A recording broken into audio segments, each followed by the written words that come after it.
السلام علیکم ورحمۃ اللہ وبرکاتہ۔ معزز ناظرین کرام، ایک صاحب نے دریافت کیا ہے کہ تیجا 10واں 40واں 20واں اور برسی وغیرہ کرنا کیسا ہے؟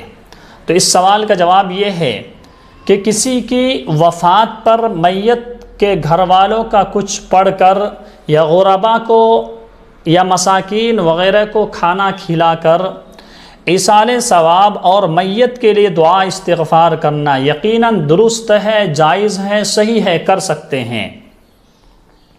لیکن ثواب پہنچانے کے لیے دن کو خاص کرنا، دن کو متعین کرنا اور اس دن میں دعوت کا اہتمام کرنا اور ثواب پہنچانے کا اہتمام کرنا، اس کا ثبوت شریعت میں اور قرآن و حدیث میں کہیں بھی نہیں ملتا ہے۔